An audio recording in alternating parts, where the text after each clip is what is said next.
So, as you may already know, my name's Annette, and this is the Elemental Podcast. And today we have Justin Lucci of the Global Love Project with us to discuss vitality, health, healing, how we can communally gather, become more intentional, more present. And humbly, I will submit that there's an extraordinary story to be told, and I'll do my best to frame it. And yet, before I start blah-blahing ad nauseum, we got to do what we usually do, which is I get a chance to say to you, I didn't prepare you for this, because then maybe too much thought goes into it. The idea is you get to tell people who you are, tell what Global Love Project is, basically a snapshot bio. So as little or as much as you feel is necessary background-wise, like, this is my resume. Mm-hmm. Yeah, okay. So my name's Justin Lucci, and currently I'm the founder of the Global Love Project. And my history prior to this, at age 16, I started in retail. I worked for a pretty well-known grocery store on the East Coast, and I did that from age 16 to 38. And so I had a very corporate background with many 18 years, solid. 22. 22. Yeah. So my math has never been good. That's okay. Yeah, it takes time. And really becoming, going into it as a teenager to something as an adult, this became my career. And I worked my way up the corporate ladder and developed a lot of leadership skills and, corporate structure in executing goals and helping people be successful. And a few years ago, I stepped out of that. And I guess along the way, I had some accomplishments, physical accomplishments. I'm a 2-time Ironman. If you would add that to the resume, those are things that stand out for people. But 3 years ago was the ultimate transformation, stepping out of a career and who I used to be into something that is really heart driven. And the Global Love Project evolved naturally, through the process of finding intentionality and mindfulness and really connecting into who I am once I stepped out of my career. It was a discovery of who I'm becoming right now. And would you say, part of why I wanted to invite you into this space is I think there's a natural sort of conversation to dive into about becoming awake to a heart purpose. While Elemental Podcast itself is about 7 prongs of what I might call ways in which to foundationally create vitality. Once we create vitality, the question has to, for me at least, it pops, which is, all right, now you're healthy, or you're getting healthy, or you're on the trajectory to being a health conscious person. What do you do with it when you finally sort of start to, in a consistent way, be healthy? And I think part of our conversation today has to be telling the story of who you were in the corporate world, how that affected you, what that meant for you, and what it didn't mean for you. And I know, so I'm somewhat I don't want to steal any thunder, behind the corporate veneer of your job was your personal life, and the combination of that corporate veneer or corporate job career, because not every corporate job for every person is a veneer. For some people it truly is the vehicle, the place, and the right place for them to live fully. Yeah. I know, so I'm kind of teeing you up to say that might not have been true for you, and then you had some pretty extraordinary personal circumstances that when that shifted, your career had to also shift. Yeah. And so we'll get there, and yet it's worthy of saying, because I want to make sure to stay on brand to some degree, when I talk about elemental, the 7 pillars are sleep, hydration, nutrition, mindfulness, movement, community. And I always do this to myself. I always get down to the last one, and I think, did I say sleep already? Did I say hydration, nutrition, movement? And it's nature. It's getting out in nature. So if we think about, and you had said, I want to make sure to see if those 7 pillars, are they part and parcel of the Global Love Project? So I'll say them again, and we can then potentially, I'll also segue us into some of the storytelling. Because I know that for you and I, one of the things that's happening right now is a sense of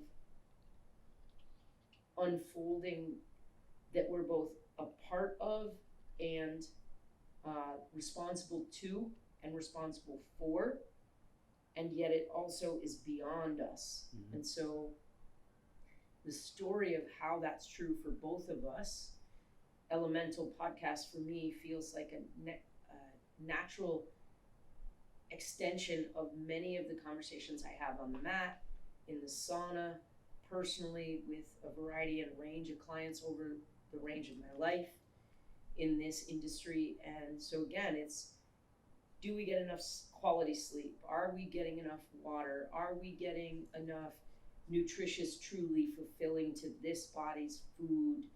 Are we getting outside in nature? Are we moving in a way that is, again, nourishing for this body, mind, heart continuum? Are we mindful? And community, that's the kicker, is like going where you're celebrated, not tolerated, where the communal experience, which allows for individuality and the expressiveness with and through many, for both our unfolding passions, and let's even call it dharma, mm-hmm. our spiritual responsibility. Community for both of us is such a critical and central tenet that it's like we're saying, okay, you're invited into this conversation specifically because you've said to me over and over, community supported you in doing what was necessary.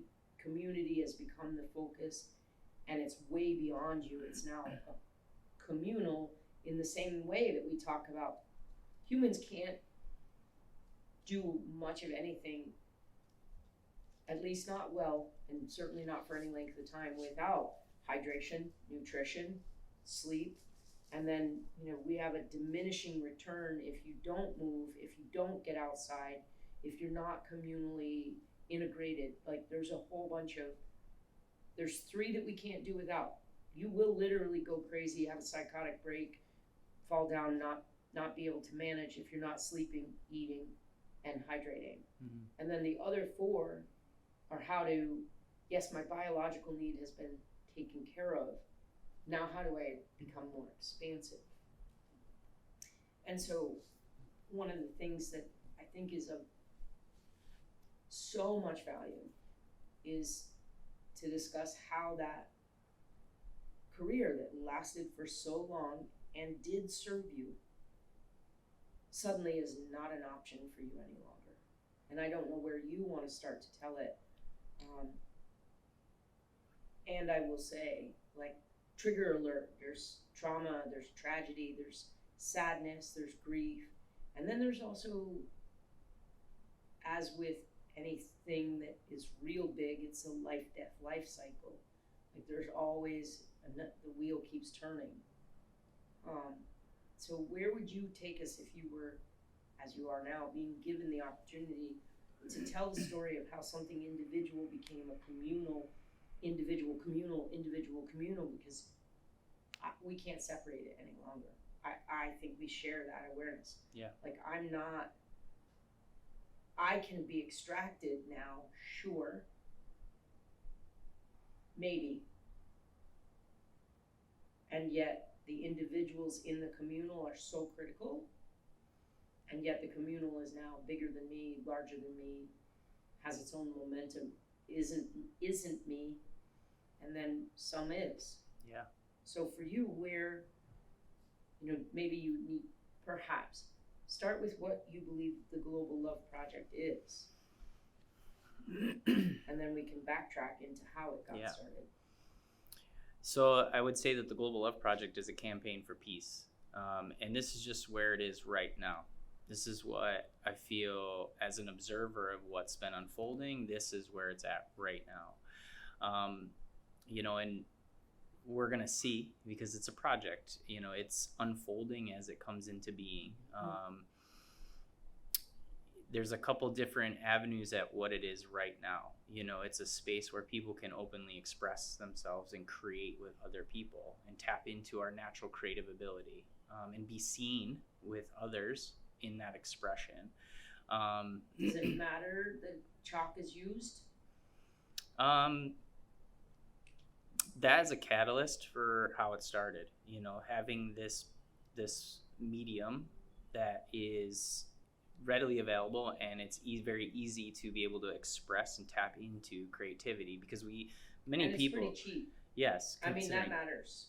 Yeah, it's affordable. It's something that people have access to and are familiar with it. If for me, as I've explored this, it's like pretty much the first creative expression I can think of is sidewalk chalk. And I don't remember finger painting. I don't remember any of that. When I can think about it, I have a memory with one of my friends, chalking in the driveway of his house. We were drawing spaceships, at the time, and just like sitting in the spaceship. How old? Oh man, probably 8 or somewhere in that range, 7, 8 years old, I think. High degree of innocence. Oh yeah, pure and innocence. High degree of imagination. Yeah. Yeah, you. I love. Do you remember what color your spaceship was? Oh man, I do not. But I remember it had buttons and controls. Like there was things to activate it. And my friend was doing the same thing at the time. So. Okay. There it is. Yeah, there it is. That's sidewalk chalk. So this expression found itself through alchemy, through pain and healing. And so we're backtracking, in this journey. And the unique thing is that this expression, this way of expressing myself had been suppressed a lot, and you talked about the corporate side that served, and taking this journey through a career that at the time was very successful based on my measures. So what were some of the measures? Financial, like financial security. It's a grocery store, so there's always a need for food for people, so there was something that felt very safe, Just to tie in, so for a long time I thought my trajectory was going to be in hospitality, because food is such a gathering point for so many people, whether that's going to get it or preparing it or simply sharing in it. There was a period in my, let's call it my younger expression, and I was like, okay, I wanted to go and be a master of wine, which is slightly different than a somm. And yet I was, for a while, convinced I would offer myself in service to making that experience the absolute pinnacle of someone's day. And then it shifted for me. But it's interesting that on some level, again, we share food in some way was like, I want to feed the world. Yeah. And so what's shifted is, how do I want to feed the world? And I think you can pick it up from there. Yeah, it's it's served in all the ways. It was a family-owned company. It's something that had a value system that I very much aligned to as a human, and learned a lot of skill sets through that. Also, with a corporation, though, there's not always the range of emotion that you're allowed to express. There's a box with which you fit in, and so looking back on it now, some of the limitations within that were constantly suppressing my emotional state, to be able to regulate and show up in a way that met people where they're at, which is a valuable skill on the back end, and it often didn't give me space to create and express in a way that made me feel like I could be my fullest. Validated in the full range of your humanity. Yes. But what I'm seeing as we're talking here is that Wegmans was always a community. Every store was its own little community. And so I had the opportunity to work at probably 10 different stores.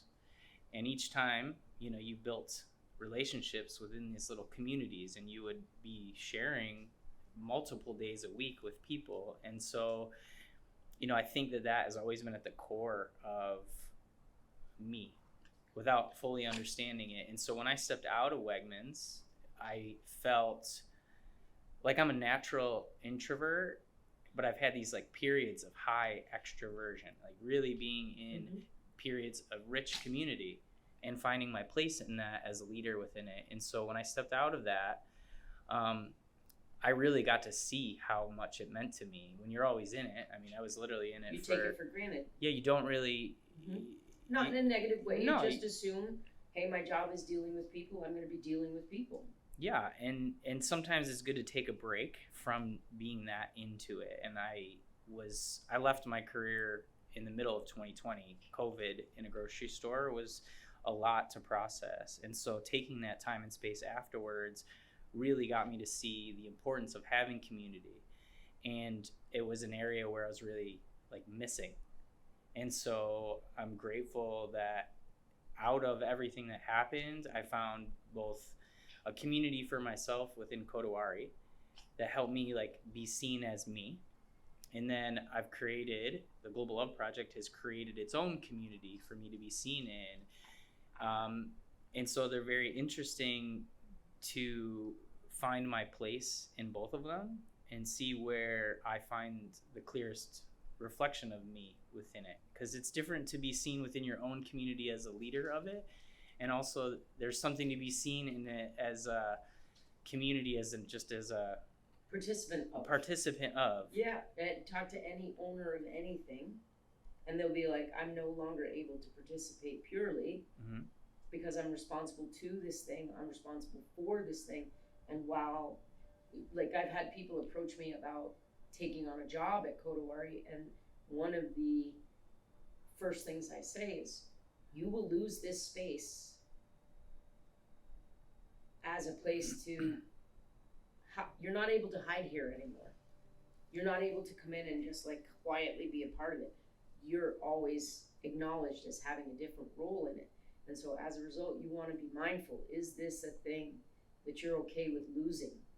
Because you just lose the, hey, I'm just a part of this community. Isn't that cool? Suddenly there's a set of expectations, whether you take them on or not, that will be laid on you. And so I have a lot of sympathy for what probably I have an imagination around is when people identify you as the Global Love Project, they identify you and they project upon you a whole range of assumptions. And part of this opportunity to tell your story is to maybe change some of the assumptions that get laid on you. Maybe, right? Because not everybody's going to hear it. And I also think we've got a minimum 2 threads happening here. One is the story, and one is the story also of what it looks like to step out of a suppressive community, that level of suppression is required for it to operate the way it operates. So I'm not pissing on corporations.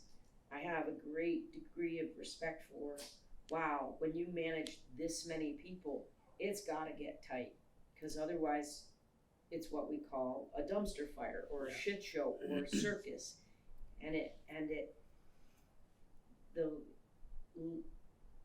If the structure isn't there, people run the range of falling off and hurting themselves inside it. And so I understand, sadly, I understand how they can get incredibly constrictive, because there are times where I want to do this to people's necks, right? Like, gosh, I just fucking need you to. And yet, there's a different dynamic at play. So where do you want to go in this moment from the acknowledgement, and I sidetracked us, that, okay, it's about food, it was about gathering, it was about community, to what happened in 2020 for you that then shifted you from, I can't operate any longer, at least not well, in that constrictive setup? Yeah. in 2020, I was going through like a role change at my job. I had gotten promoted to a store manager position, and the stores were teams of 500. So I had 500 employees. Mm-hmm. And, that's really there's a lot of financial responsibility within the store. You're managing a lot of like retail assets and different things, but at the end of the day, it was managing 500 people. And as this transition was happening in my career, COVID was just coming in, and it was, Wrecking ball. yeah, in all my years, I had been through hurricanes and, different natural disasters and, supply issues, but I never experienced anything like I experienced in the grocery store during 2020. It was like post-apocalyptic. Yeah, it's a battleground. Totally. And so it really started to bring your awareness to what was happening. And at the time, the person, my partner at the time, was like newly diagnosed with a medical condition that put her at high risk. And, we both worked at the grocery store. So we both were in the most susceptible spaces at a time when it was the most uncertain like for Nobody safety. knows. Yeah, like no one knew what was happening. And so it really brought me to this state of like nowness, the present, like this is happening right now. It was quite the shakeup. Anybody that's gone through a medical diagnosis or had somebody close to them, have something significant, it brings your attention to like, oh, this is like happening right now. And when you're walking in every day to a place that may be unsafe, it brings into question what's happening in my reality right now. And I think during that time frame really was where I started to become more aware of myself. What was I going through? What was happening in my external reality that was affecting those around me? And you start asking questions, you start looking at things differently. And I had some spaciousness I took off because it didn't feel right to be at work, with the space that we were in. And so that really just... Did your partner take off at the same time? Yes. Okay. Yeah, she was required to. So it really brought up a lot of, what's important, matters. What really matters, and I think it was the first time in my whole career that I had really taken a pause to ask what do I need? I was doing this for so long. Yeah, it's like graduating from high school. It's just what you believe you should do. Yeah. And it's not really even a question. And then for many people, there's a next trajectory that is, at least in the, what was it? White educated, it's weird. White educated, IRD, I can't remember the full acronym, but then you go to college, then you get married, then you have a baby, and all of a sudden, if we never stop to ask, what am I meant to be doing? Mm-hmm. Suddenly, you're in a state of dis-ease. Mm-hmm. And the disease is of the psyche, the soul. Your soul's sick. And you suddenly, I can identify moments in my own life, and I've heard enough of them now that I can be like, oh, you are deep in soul sickness right now. Mm-hmm. Because you're not sure what matters to you any longer. And it's good that you're asking. And I have, again, some imaginations, because I've heard you tell this story in its fullness once, and I was so deeply moved. But that soul sickness where you're like, I have a lot that I might, if I were to waste my time this way, I would regret not having asked this question sooner and made different decisions. Mm-hmm. Because for the vast majority of people chasing the life milestones that have been set by others, you go to high school. What if you're great at fucking trades? Yeah. Maybe you're supposed to be a plumber. Mm-hmm.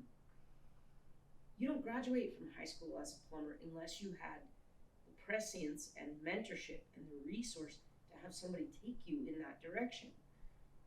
And maybe you go to college and you don't give a shit about college. You don't give a shit about babies. You don't give a shit about getting married. Maybe you just want to travel. I have a thing about the Sprinter van world, so I got to be careful because I will, give that the finger and a heartbeat, because I also think there can be avoidance of certain milestones without asking, why am I reluctant to go in that direction? And that's a lack of mindfulness, which does bleed right into, or ties into, elemental for me, is like these elemental pieces of our lives where I think we're meant to consistently pause to ask, is this the right direction? Am I still headed where it matters most for me? Yeah. And so you got to that point in 2020 where you got to ask that question, and what did you find? I was looking at my career and was where I strove to be. I strove to be a store manager, to lead. To make some good money. Yeah, to be secure. To be in a leadership position. And I got there and I was miserable. I was like driving to work every day, 45 minutes each direction, and on the highway. About to pitch a fucking heart attack. Yeah, like really like ready to turn the wheel really quickly. Like, what am I doing? I don't want to be doing this right now. And I just, every time I would drive to work, I had this like overwhelming feeling like something's like, I never had felt that way. I was always inspired to be at work, and I loved what I was doing. And I still at times I'm like, man, the nostalgia of it in my mind. But I know at the time I was where I wanted to be, that everything should have feel great. Like, this is where I was striving to get to. And then once I got it there, it was like more about the achievement. Yeah, the view from this mountain. Yeah. Sort of sucks. And no one, I don't think, ever encouraged me to ask, what does Justin want? What do you want? Stretch. I was never really told to like stretch. It was always like safe. Play it safe. You find a company, you grow with it, and you can do something. And I did that. And I also felt, through what I had gone through in 2020, really reflecting like, what am I doing? Is this really fulfilling me? And there was a part of me that felt unfulfilled.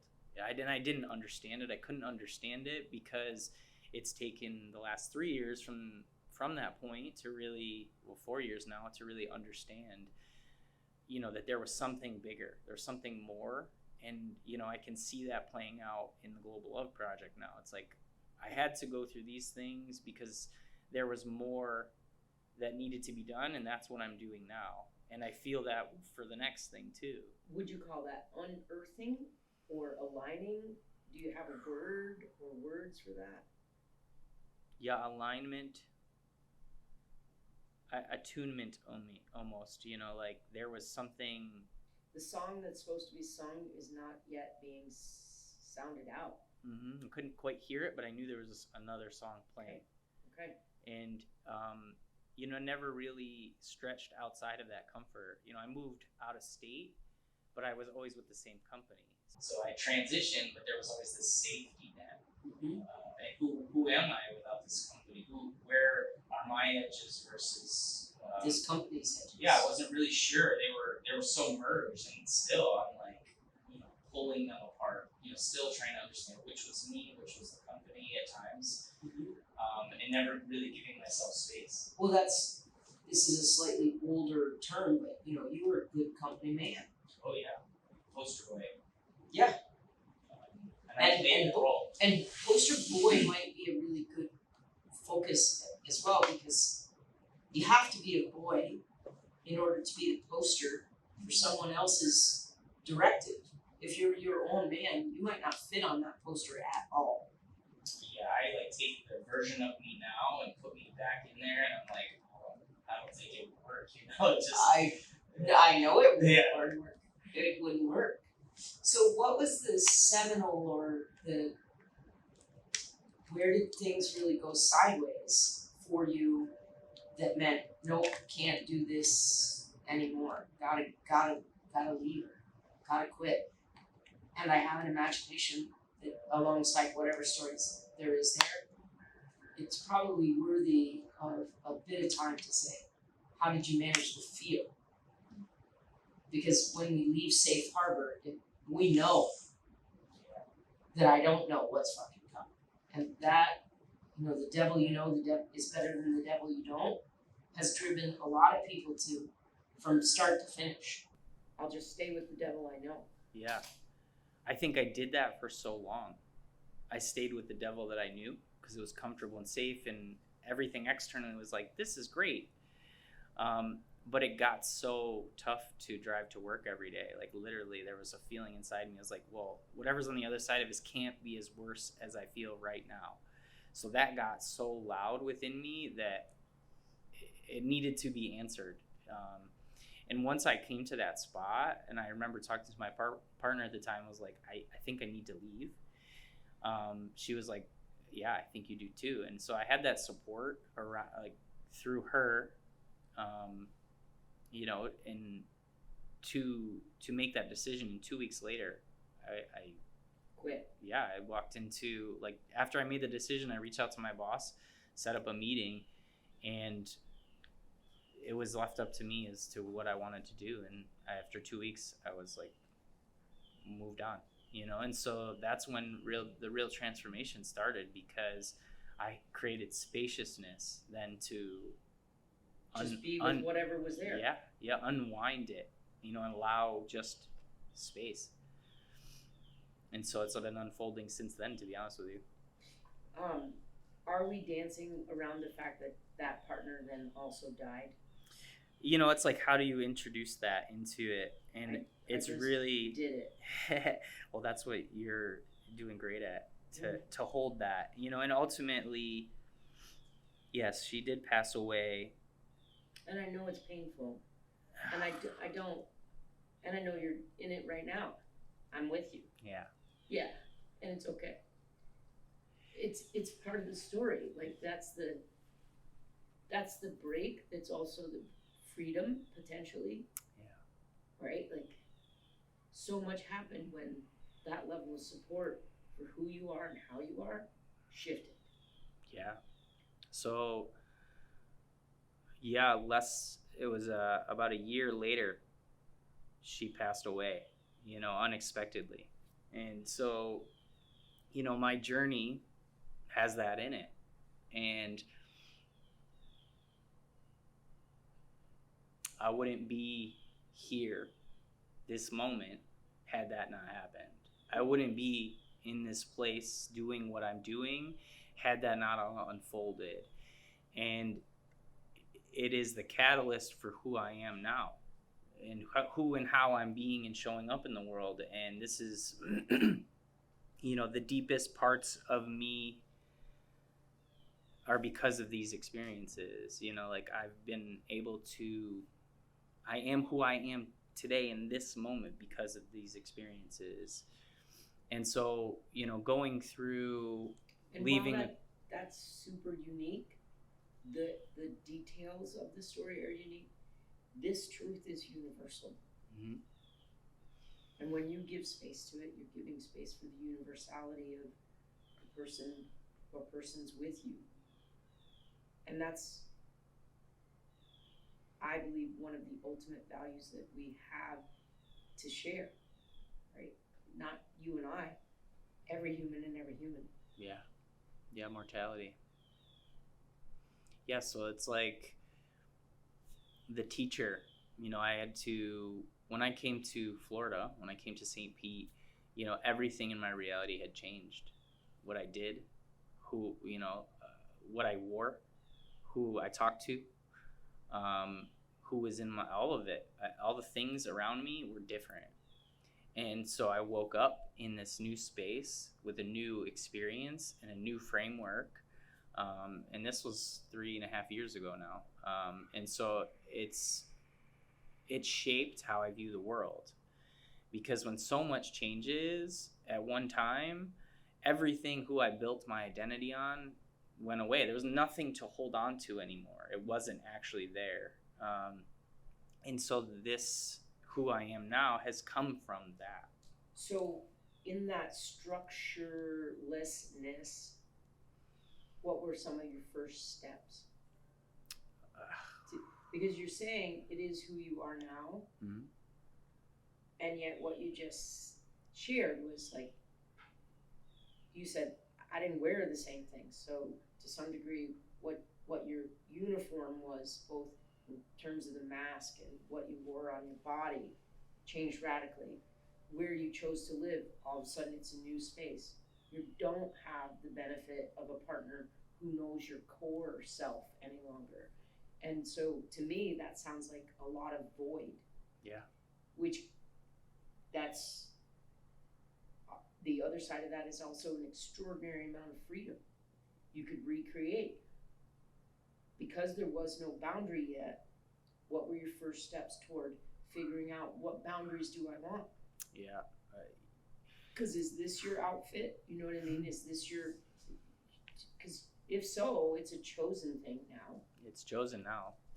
Yeah, like when you're left, when everything is stripped away, it's who are you when everything's stripped away. And so I had a void, like you're saying. I had nothingness in it.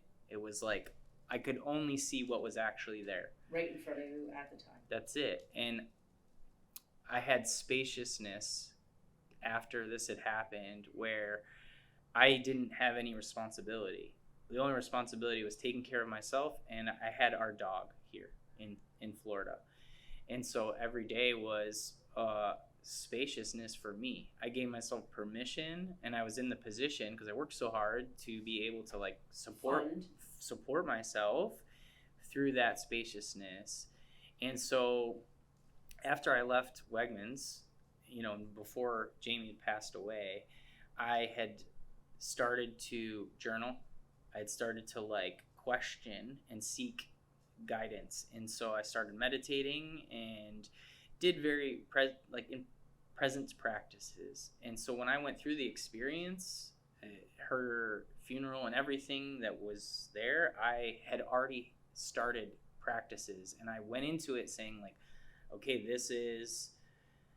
I'm going to go into this open. I'm going to go into this with awareness. And because I had these practices, as I came out of it and came through it, I leaned on the practices and gave myself space to write. And it's writing allowed me to see more clearly what was there. So in the void, in a new space, I could see myself in the space. I could see very clearly. I mean, when you go through any level of grief, I feel like you're attuned to your emotional state. And so for me, I got really clear on what I was feeling. Well, humbly, what I know of grief is that it feels so raw, like so many of your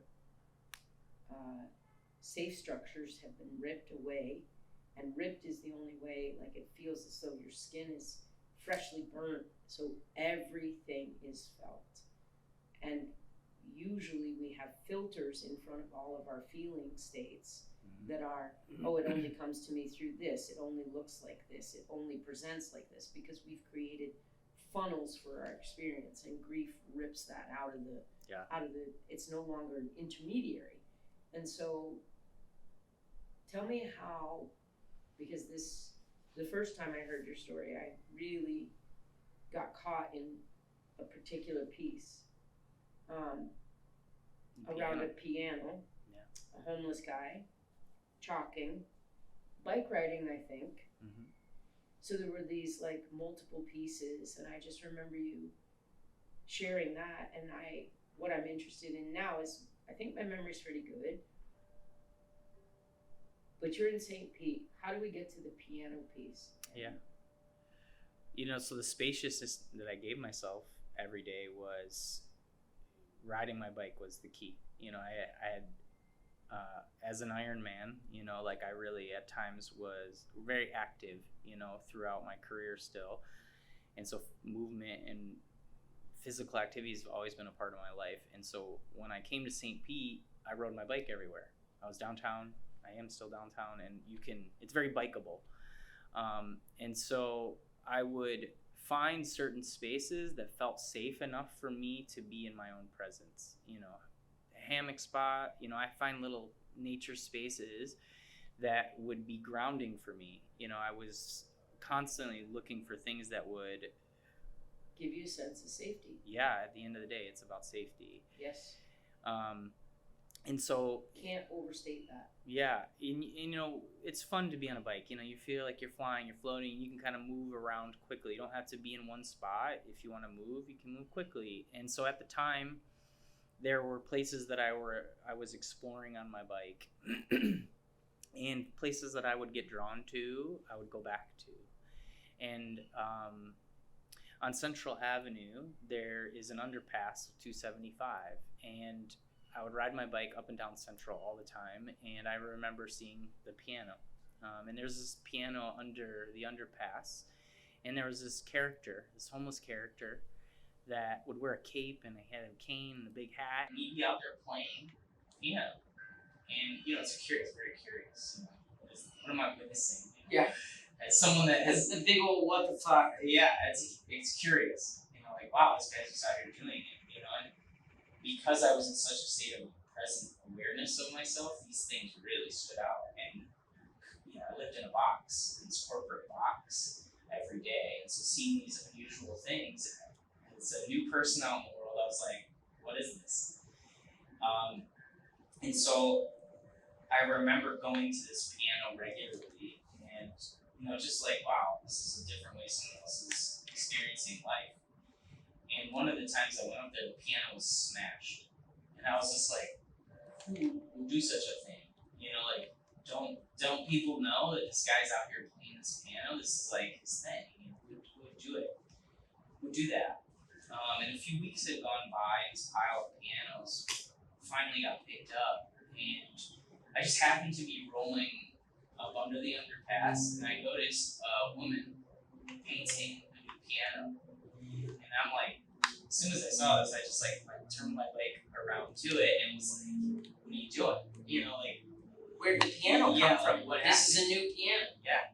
And she's like, man, I just, when I saw the piano was broken, it like broke my heart. So I went on Facebook and I found this piano for $200 and I put it out here, and she was painting it like rainbow color, you know.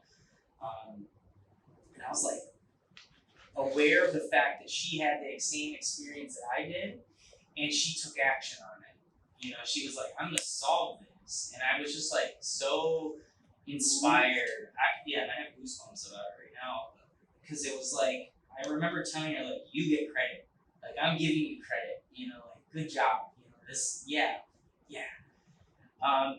And so I got to witness this little part of the story, you know, because she disappeared after that. The piano was there, and each day I continued to go to this piano. What I noticed was with the new piano, people would stop and play, tap it, taking photos, and the guy, the homeless guy, came back and started playing. And so it became this like source of positivity. You know, I was inspired to go to this as a touch point each day that didn't feel good. I could go to this piano and like remember that people take action. It made a difference. Yeah, it made an impact. and so, it gave something beautiful back. Yeah. And so this experience in my mind, it was like beautiful, but I look forward to it every day, right? Just seeing these curious little interactions as a witness, like an observer. And then I would show up at the piano, and this is under an underpass in downtown St. Pete. You know, there's a bicycle stop right there. There's liquor bottles all around. There's like trash that comes from baby diapers, like whatever comes off. The image in my head didn't match what I was looking at. You know, it was like this real source of like joy and excitement, like wow. Yet visually, it didn't look like that to me. And so I remember standing next to the piano, like, someone should clean this up. Someone should clean it up. You know, like, God, there's just trash everywhere. And I heard myself, and I was like, you're the guy. Yeah, like you can hear this, you know. And so I remember going to my landlord. It's like, hey, can I borrow some rakes and some shovels? Here's what I want to do. He's like, yeah, sure. But, you know, so I got me and my dog, put him in the car, and drove up there, and I raked everything up. I cleaned everything up, all around the piano. So like people that were having the experience now could have it in its fullest. I felt like, you know, it's like polishing it up a little bit, and really it was just for me. And I was like raking these piles of trash up, and I remember these two gentlemen, maybe in their early 20s, walked by, tapped on the piano, and kept walking. And as I'm like raking everything up, all of a sudden, maybe after like 30 minutes, I hear a guy go, "I can't just sit here and watch this." One of the two guys came over, and he's like, "I got some gloves." He put some gloves on, and he got down and started helping me pick up trash. And I was like, whoa. And come to find out, after talking to these two guys, they just got out of prison. They're on the street. The guy that helped me, he's like, "I play this piano every night." And I'm like, get goosebumps again. You know, it's like, I was inspired that this guy who lives on the street is down on his hands and he's now cleaning it up, knowing that he's having the same experience with the piano as I'm having. And so I trace it back to the woman who put the piano on. I'm like, see, we're all linked by this. And I was like energized. We can make a difference. Yeah, like I just saw it in real time. And even the homeless guy playing the piano, he was like, "Can I borrow a shovel?" And leveling out the piano. And I'm like, wow. You know, because everything's heightened for me at this time. I'm like really seeing how I'm interacting with the outside. And so after cleaning it up, you know, for like 2 weeks, it was like great. I was proud of myself, right? You know, like the ego thinks it did something. And I noticed trash starting to come back. No trash can. There's no trash can there. And I remember a friend of mine at the time was like, reached out to the city and tried to get a trash can put in. Like, that's the root cause. There's no trash can. So everyone just throws it on the ground. Well, didn't hear anything back. And a couple weeks had gone by and I was standing at the piano and I was like, hot about it. I was like, you know, out there, so don't people know, you know, this is like so meaningful. And really it was just like super personal. Yes, and. Yes, and so I was like, what can I do right now? And I was like, there's these 4 pillars that hold up the bridge right behind the piano, and I remember saying like, I can find some chalk. Let me get some chalk. And I'm gonna write that we need a trash can on this pillar. Someone's gonna get a trash can. And so I was like, where can I get chalk from? And the climbing gym was just like right there. And so I walked over to Vertical Ventures, and the first 2 women that walk out, I was like, "Hey, do you have any sidewalk chalk?" And they're like, "No." You know, it was a very like, Whatever, creeper. yeah, like, no. And I don't have any kid for you to rape either. And I said, listen, you know the piano and the guy that plays it, so this is what I want to do. I said, I want to write on there that we need a trash can, and I want to write love on L-O-V-E, one on each pillar. And immediately the girl's like, let me check my trunk. And so she starts going in her trunk and she pulls out chalk. The other one worked at the climbing gym. She's like, I'm gonna go see if the climbing gym has anything. And so I was like, okay, we got chalk. Do you want to help me? And they're like, sure. And so we walked. So you just went from a pedophile This is your range. Right. But you just went from like, Yeah. hey man, you got any chalk and maybe a kid? Yeah. To like now you're a do-gooder. Yeah. You want to help me? It shifted very quickly. You know, it's really good to communicate. You know, what your intentions are. So we went to the piano and I started writing, hey, we need a trash can here, right? Someone driving by will see. And I turned around and without me saying anything, the one girl's on the other girl's shoulders writing L-O-V. I had that same interaction. I had that same feeling with the guy helping me with the trash. It's like, wow. This was an idea. This was like a feeling. I leaned into the feeling. Now look what's happening. Looking how it's rippling. They were excited. They're like, yeah, let's do it. And so, you know, all weekend I felt really Elated. encouraged. You know, I felt like good work. You know, like I felt successful in a different kind of way. And it was, I felt energized. Gratifying. Yeah, vitality was the word that came up. And so all weekend I went up to the piano, and Monday rolled around, and I rolled up there, and the city painted over it. And I was just like, what? It's chalk, and it's love. You know, like what? Why? I don't understand. You know, and I spent some time trying to understand it. And ultimately, what it did is it led me to start writing love in front of the piano on the sidewalk. I'm like, well, they won't be able to paint over this. You know, they won't be able to see it.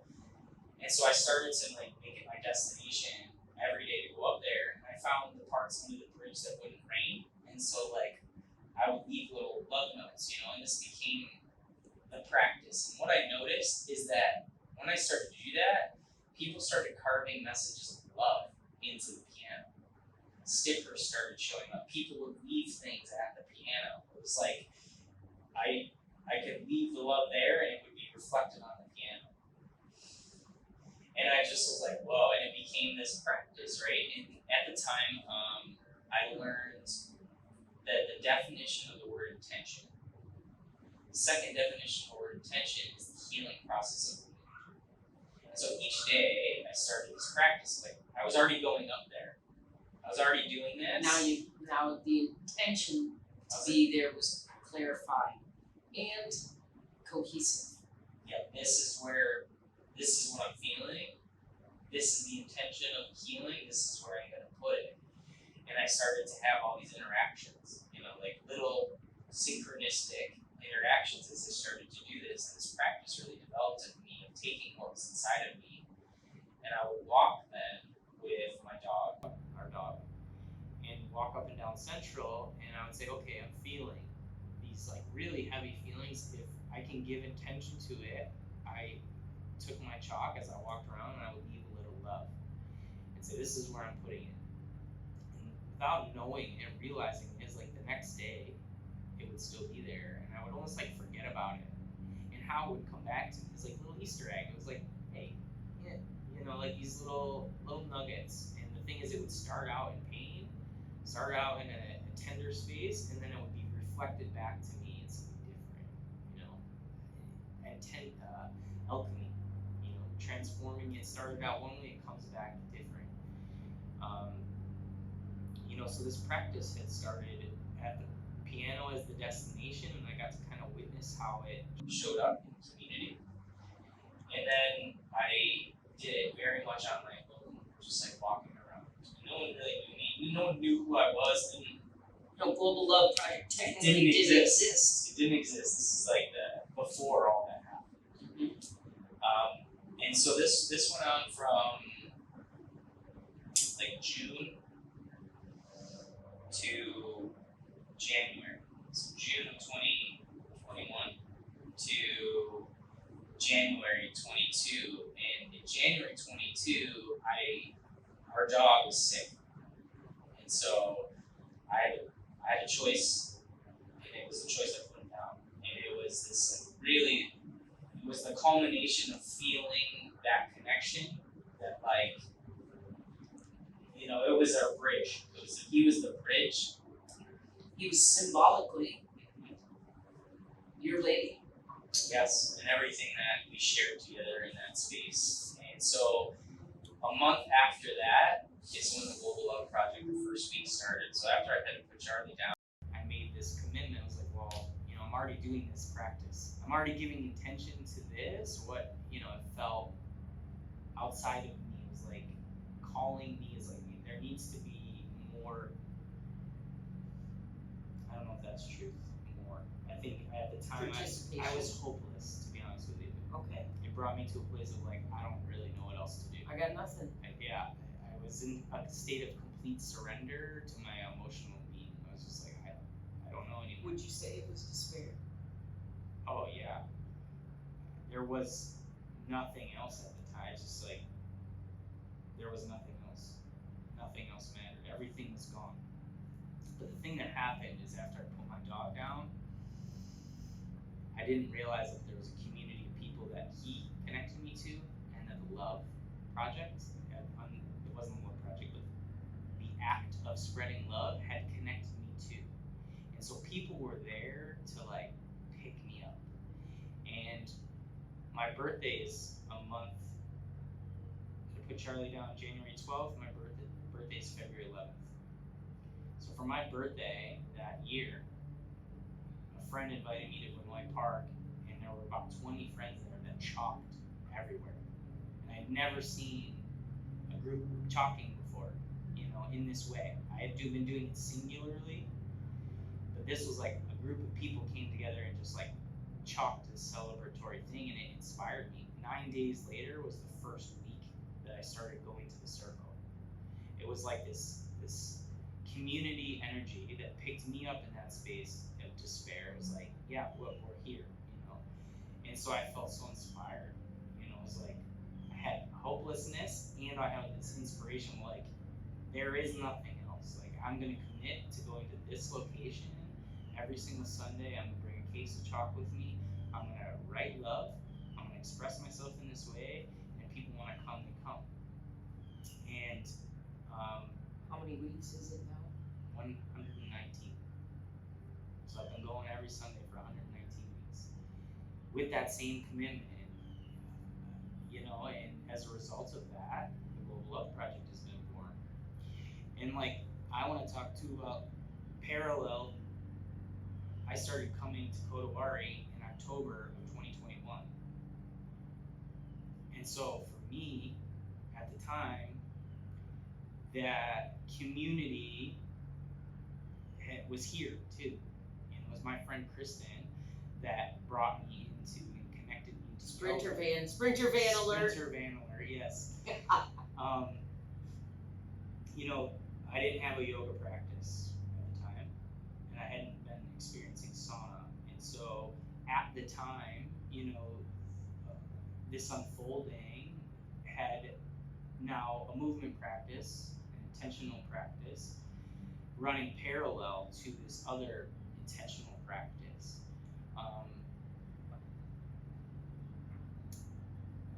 To witness myself go through week after week after week after week of this process of saying, like, why am I here? What am I doing? Each Sunday I get to check into that process. I get to see where I'm at, and you know how and why I'm doing what I'm doing. And still, like, I hold the same intention every time I go up on Sunday. So I don't know how it's woven, but it is woven because they're walking parallel, you know. I think one is a reflection of the other, and it doesn't matter which one you mention first.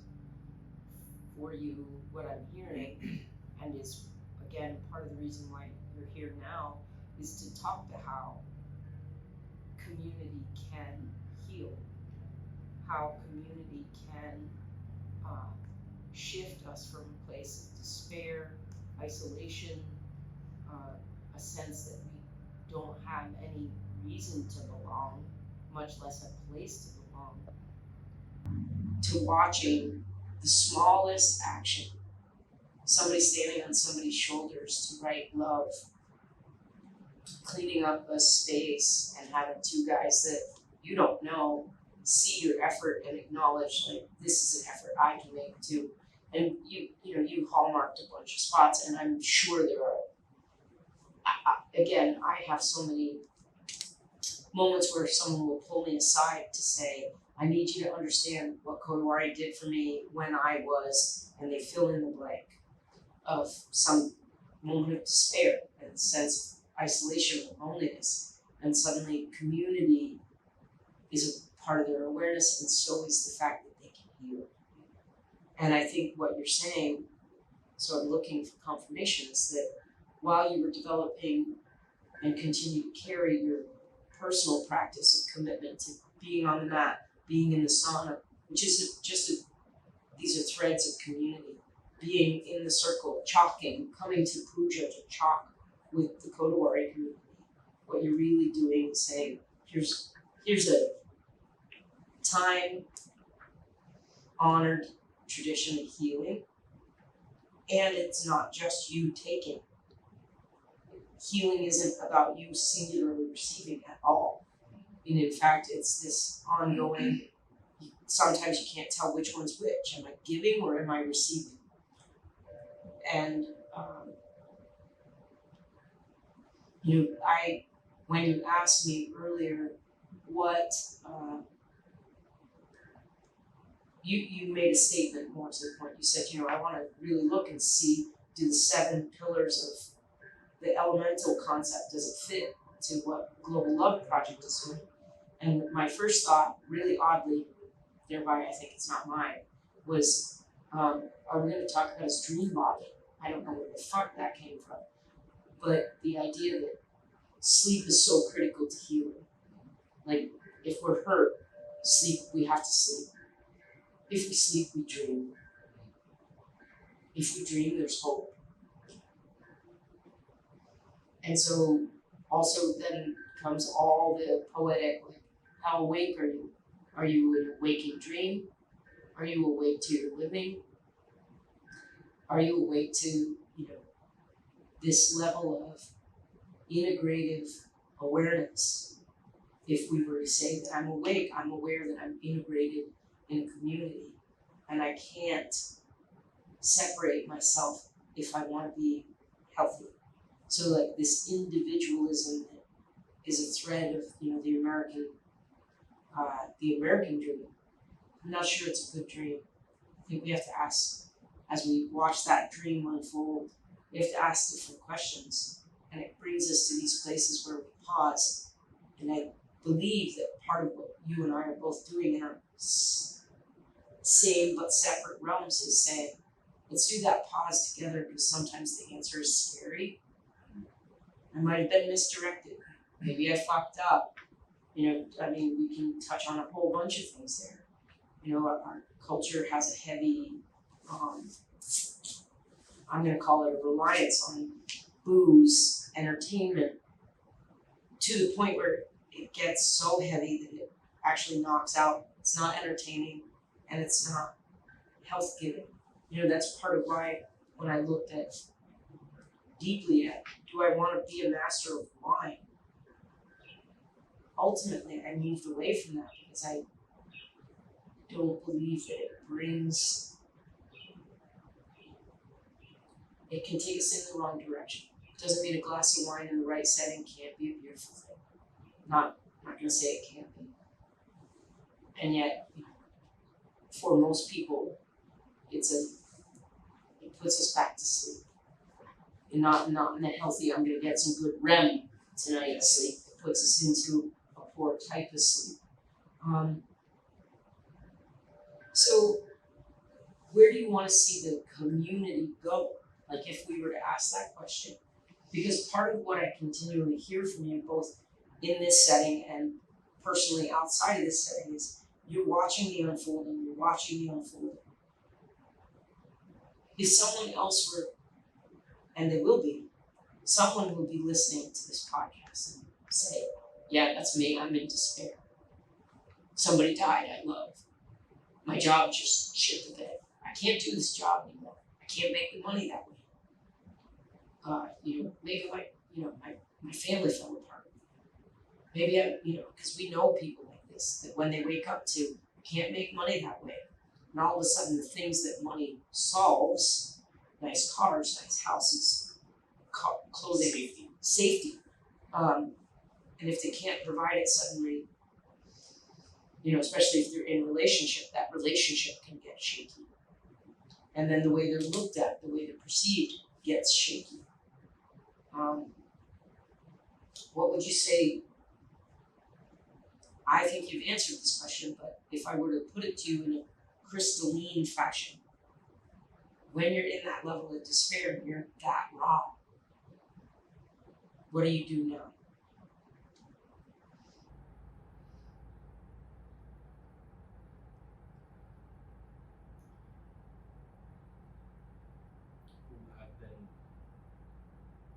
I've been building in practices so I don't ever find myself in that space again. In that level of rawness? Yep. I feel like every up and down, I've been able to identify a practice that I can default to and help me move it through so I can come to a state of equilibrium. Okay. And, like community, right? This is what feels like the most essential thing with community. Is having people witness your experience over the course of time allows you to see your own evolution. You want to say that one again? Having people to witness your experience over time helps you see your own evolution. Okay. So the part of what I love about the community at Kodawari and what I love about the community that is the Love Project is that there are people witnessing both both experiences, and for me they're two different experiences. And we talked to it, like it started by saying like people may project onto you how they view you, and I'm grateful that Kodawari has been a space for me to have a community that's Justin. While I'm growing and developing a community that know Justin through the Global Love Project. And so for me, not knowing it, when I started coming to the studio and developing the movement practice, it was just to move and do fun physical things with my body. Yeah. But what I realized over time is that I've been able to understand myself better through this changing process. The Global Love Project has changed me and is shifting my awareness to how I show up in the world. What is my purpose? How do I navigate my purpose? Well, the community that's at Kodawari. I don't think it's, can you hold it? Sure. I don't think it's that you're navigating your purpose, you're navigating getting out of the way so your purpose flows. Correct. Right? So, and some of what you're getting out of the way of is some of our cultural indoctrination around like men don't have this range of emotion, women don't do this range of things. You know, some of that has to be unlearned, and we have to get into the fuck around and find out if it fits you, the person. And so, you know, again, hence the creativity and play that Global Love Project offers as a safe space to start to mess around with. Can you mess around with chalk? It's gonna be gone tomorrow, you don't have to be Van Gogh. You don't have to be Renoir. You know, they pull a big name, you know, out. You don't have to be, and you can find enough play that it creates ease and safety for the experimentation. Yeah, and that's where you can discover yourself. The experimentation of creativity, to me, connects you to your intuition. And allowing yourself to let intuition to flow out of you through creativity, for me, has helped me walk with awareness to where I'm being guided to.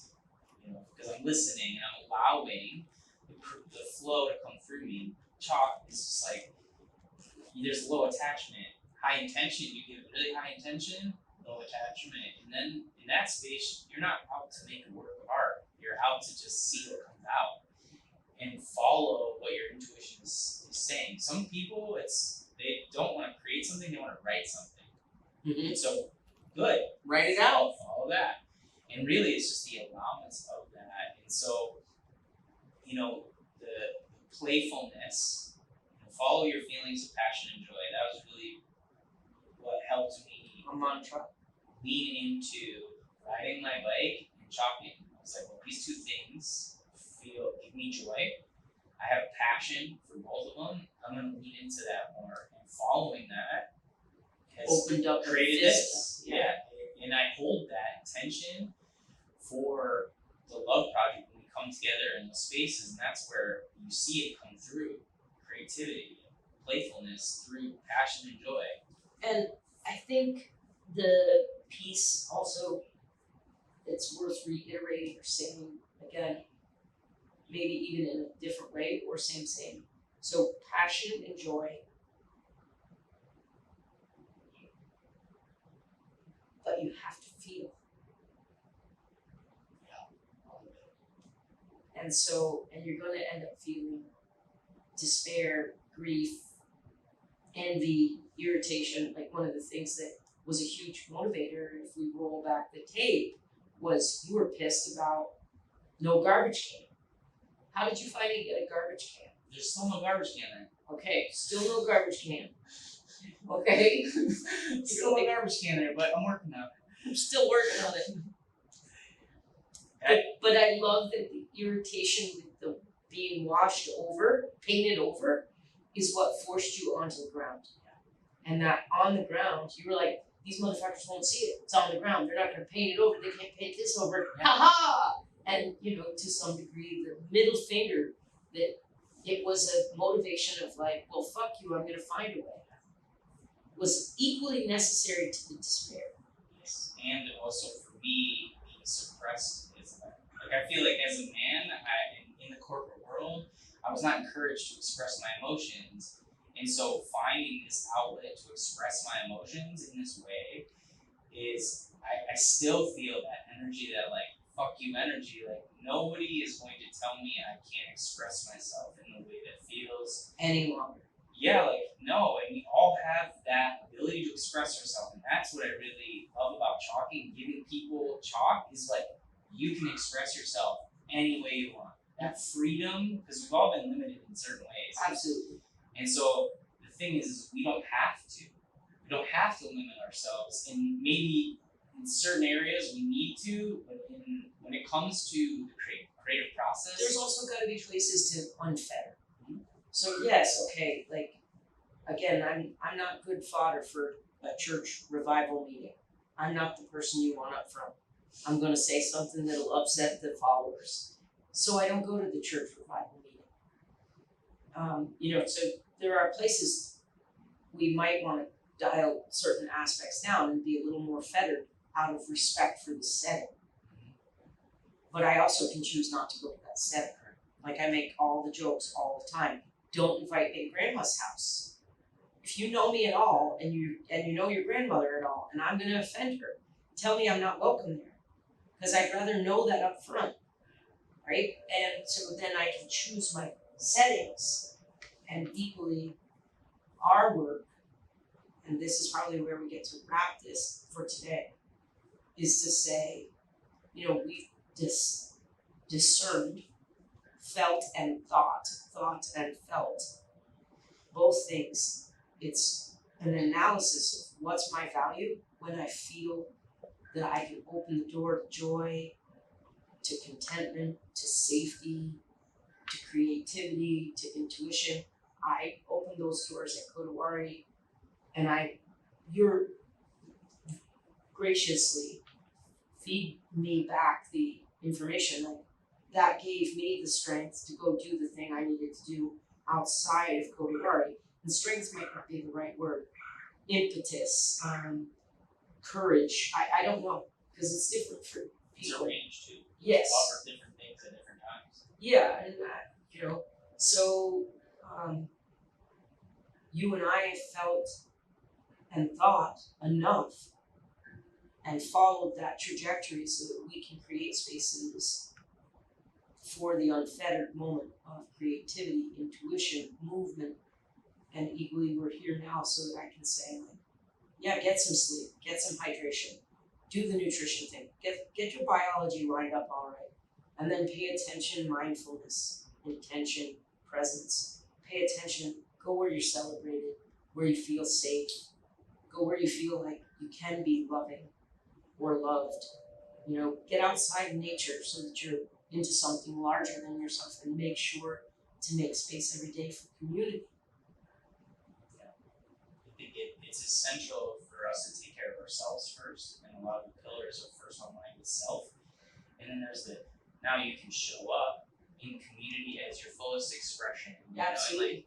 You have to satisfy your needs before you can start Graduating into the higher forms of consciousness. You have to have your basic needs satisfied first. Yeah. Essential. Is there anything, and it might be another time here in the year for a different day, but is there anything more that feels like absolutely necessary today? Yeah, it's just like encouraging the creative process to come out, because it's attached to so many things into our intuitive self. And expression is, creativity is in the future. Like, we have yet to do it. It has yet to come to being. And so sometimes we get focused on the past, that if we're focused on creating, that's our future. It's forward facing. And so this process of creativity and allowing it to come out, and there's many forms of creativity. Many. This is a form of creativity, what we're doing right now. And it's coming into being. And so understanding how that flow comes out of us, how we allow that and nurture it to come out in a way that is accepted and whole, that to me feels like the main point. The it. Okay. Thanks for your it.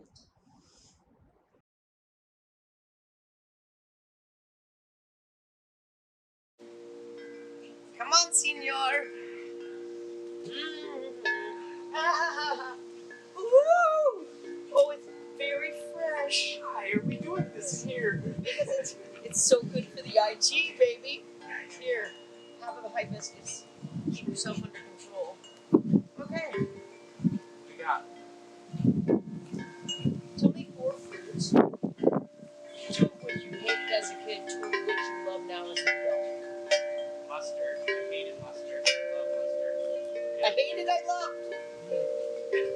And olives. I never used to like olives. Black or green or doesn't matter. I would only eat black occasionally, but now I love green olive. You're starting to get a little cold. Yeah, they're bumping. Your bones are banging, baby. Okay. 3 things you absolutely love to do. Oh my gosh. I love to ride my bike. I like to ride my bicycle. I like to ride my bike. I love to. Did you know fat bottom girls make you rock and roll go down? I've heard. What's the story? That's the same. They're in the same song. Yeah. Which song is it? Who did it? Me, right? Yeah, man. Yeah, right. Well done. I like to ride my bike. So that anything creating, like if I can, like it's not so much as drawing, it's a creation. If I can take something that's in my mind and bring it to reality, like that's really Collaging. anything, you know. Do you Sometimes scrapbook with a bitch? I'm not a scrapbooker. Like I'm more like build something with my hands. Okay. But you know I've cut some things out before. You know. Okay. Some So creative boards. things to be creative ways of moving, using. Okay, so I like to ride my bike. I like to create. Number 3. You know, like people As that, an introvert. yeah, you know, I like one-on-one a lot better. Okay. Than but like to be in someone's presence, be able to like share, catch up. One of my pillars is building lasting relationships. So like it really motivates me to create lasting relationships. We have to come together for that, you know, to get connected and doing different things than just hanging out. Okay. 2 things you do right before you go to bed. I have a gratitude list in my journal. I don't write generally gratitudes every single day, but I have a running list in my journal that I read. So And occasionally add to them. there'll be something that I focus on, and then it's there. Of course, the journal goes to the gratitude that I focus on. I'll do 2. I drink kombucha as like a little. Good night, Bevy. Yeah, and you know the probiotics keep everything moving. Mm-hmm. And the floss everything. Okay. Floss and kombucha. So what's one thing you do upon waking? And don't tell our readers that you touch yourself. No, I say use that for creativity. I have so many jokes right now. None of them are appropriate. Yeah. Keep the juice for yourself. Totally. You know, the first thing I'll do in the morning, definitely make a cup of coffee first. I know I should start with some water, but there's something that's just like coffee. And then I usually go out with the sun. That's what I usually get out in the sun, right? I like to go to the water.